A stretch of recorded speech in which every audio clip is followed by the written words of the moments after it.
What's going on? Welcome to another episode with your boy Chris. Welcome back to the channel. If you're new, welcome to the channel. I appreciate y'all. If you haven't already, hit the like button, smash the subscribe, turn on your bell notifications because we drop 2 videos twice a week. Alright, let's talk about stop losses. Alright, stop losses.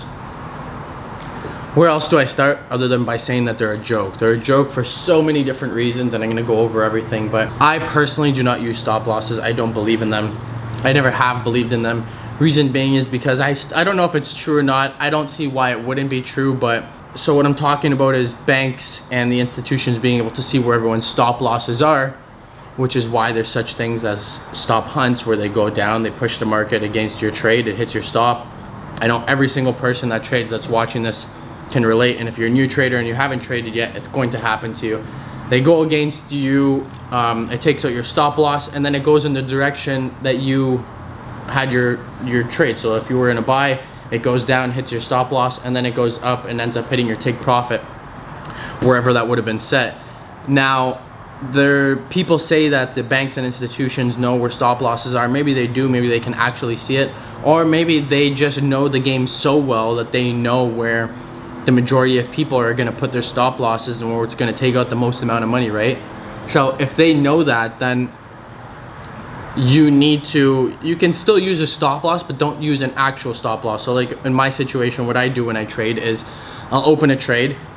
I'll say, okay, you know what, this is where I would like this is the area that I would put my stop loss. So if I see that, say I have my entries here, I have a support level here, and this is roughly the area where I put my stop loss. If I see that it breaks that key level, it comes back up and now uses that level as a resistance, it's most likely not going to come back up, so the trade is invalid, right? So I use a mental stop loss and I close my trade out based on what the market is showing me.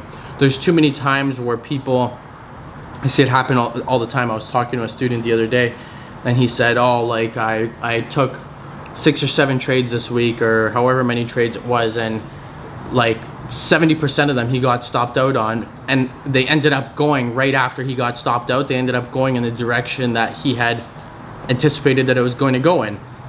What happened? They just went up, they did a stop hunt, they hit his trade, and then after that the market collapsed and went in the direction, right? So I think stop losses are, if you need a stop loss to be able to feel comfortable in your trade, then you're most likely taking a trade you probably shouldn't be taking. If you're taking a trade, you're taking it because there's point A, B, C, D, E, F, G that line up with saying that the trade's going to go in that direction at that time or shortly. So that's why you're entering that trade, right? If you're entering the trade and you're relying on that stop loss to protect you, you don't have the mental strength that it takes to be in the market. I honestly don't believe that you have the mental strength of what it takes to be in the market if you actually rely on a stop loss to be able to close the trade. Like if you're not mentally strong enough to say, you know what, when it breaks this level, this is where my trade's invalid, this is where my analysis becomes invalid, and it may even be like right at your entry point. Like you might have very, very good entry points where you're entering exactly at like pivot points and where the market bounces, right?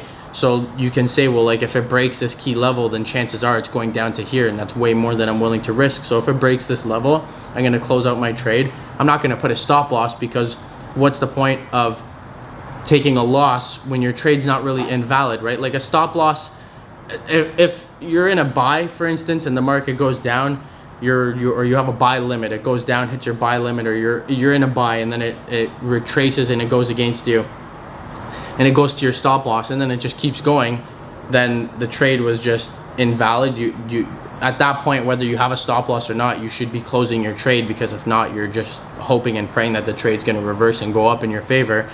But a trade going down and hitting your stop loss isn't a bad trade. It's not an invalid trade. You weren't wrong. Your stop loss was in the wrong place. Maybe you shouldn't even have a stop loss altogether, but that doesn't mean that your trade is wrong and that you were wrong. And too many people, I find, their trade gets stopped out and they're hard on themselves afterwards, and they say, oh well, oh shit, my analysis was good but my entry was shit. No, your entry wasn't bad. The market just went against you a little bit, whether it was 20, 30, 40 pips, and then it ended up going to your 70, 80, 90, 100 pip take profit, right? If you're Now, if your stop loss is at 40 pips and you're only looking to take 20 pips out of the market, then there's something wrong there. Your risk to reward ratio is way off, and you have to reanalyze that and reconsider what you're doing in that aspect. But in regards to like a trade going against you, first of all, every trade opens up in a negative because of the spread. That's just a given. So you automatically start a trade in the red. Now, if it goes against you, and say you're like, well, you know what, I'm gonna enter here because it's at a medium strength support level, but then there's a very, very strong support level down here that it could push down past my entry to and push down to there, and you have your stop loss there. Well, if it goes down and it bounces off that support level, hits your stop loss and goes up, like, you were right, but you just took a loss because you had a stop loss, right? So you need to focus on having the mental strength to be able to say, you know what, this is my entry. First of all, before you even enter a trade, you should know a point where the trade is going to become invalid. So you need to say, okay, this is my entry. I'm taking it. Maybe it's because you're trading based off of a channel that price is trading in, like an ascending channel that price is trading in. So you took a buy off the support trend line, the bottom trend line of the channel, and now you're saying, okay, well, you know what, my entry is right at it or pretty close to it. If it breaks below this channel, like if it breaks out of this channel, the trade's invalid, right? Now, I could break out of the channel for one candle and then pull back up for the next one. Is the trade invalid? No, there's so many different things and techniques that they do to scare people out of their trades, to stop people out, to knock you out of your trade. Whatever the case is, there's so many different things that they do, and this is why you need to analyze the market and see what's going on at points where the market's pivoting, at points where it's going, the trend is changing from a buy to a sell, whether it's intraday, whether it's swing trading. Scalping is just scalping. Scalping, you have to be really good at price action and know, like, okay, you know what, like, this is a 15 pip profit that I'm in. I need to take this because it might reverse back to my entry, and then you can enter the trade again. But with intraday trading and swing trading, you need to understand and break down what is happening at those pivot points and at those reversal points, even if they're just for the pullbacks, because you want to be able to capitalize on as much as you possibly can, right? Whether it's you're in a swing trade and it pushes in your direction, you're up 100 pips, you take profits at 250 pips. There's going to be a consolidation period at some point in that push, right? In that between your entry and the take profit. So you need to say, well, this went in my direction, okay, it's reversing a little bit, but like it broke above a resistance. So let's see if it comes back down and uses that resistance as a support level, and now you can add to your position, right? You can scale into your position and add more to the winning trades.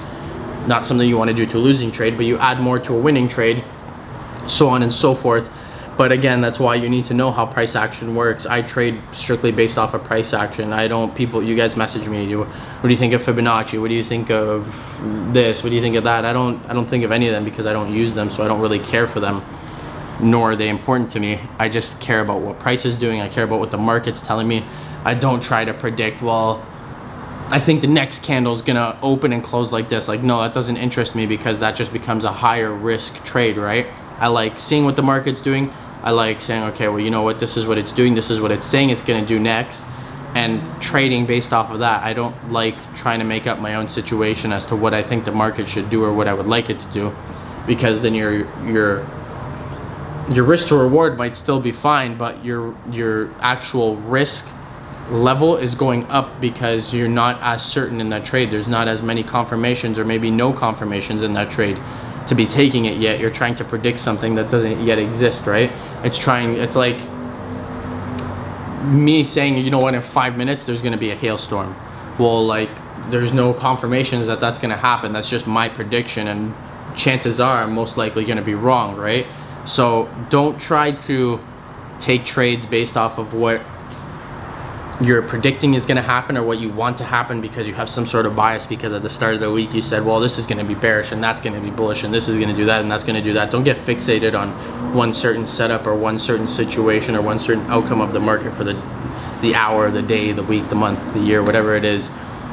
Just go with the flow of the market. The market will tell you what it's going to do. The market will tell you what it's doing, and then you just trade based off of that. But back to the original topic, stop losses. I don't believe in them. I don't think that they're necessary. I think that they're counterintuitive is maybe the word that I'm looking for, or counterproductive. I think that they damage a trader's confidence a lot, unless you have like a super wide stop loss, like you're trading with like a 150 pip stop loss and a 400 pip take profit, then like that's a different story. But even then, like I don't believe in stop losses. I think you have to have the mental strength, and you have to be educated enough to understand what's going on in the market to say, well, if it breaks this level, I'm gonna buy. If it breaks this support level in this zone, then I'm just gonna close out my trade because it's invalid. If you're gonna sell, if it pushes up and it breaks this resistance and breaks this zone level up here, then I'm going to just close my trade. I'm gonna take the loss, wait for the market to show me the next move, because there's trades every second, there's trades every minute, there's trades every hour. There's always another opportunity, so don't get fixated on one trade. Get yourself mentally and educated enough to the level where you don't need a stop loss, where you can say when it does this, I'm gonna do this, or when it does that, I'm gonna do this, and just stop taking losses that you really don't need to be taking. So I hope that this inspires you to level up with your trading. I hope it inspires you to understand that maybe you are already a really good trader. You just maybe need to adjust things. You need to stop doing certain things. You need to stop using a stop loss, because your win to rate ratio, if you stopped using a stop loss and you gain the mental strength to be able to just close the trade manually yourself, your win to loss ratio or your win rate might go up to like 70% or 80% or 90%, right? So I hope this brought some insight to you. I hope it inspires you to level up and push yourself to the next level. I love you guys. Thank you for watching another vlog. I will see you on the next one. Peace.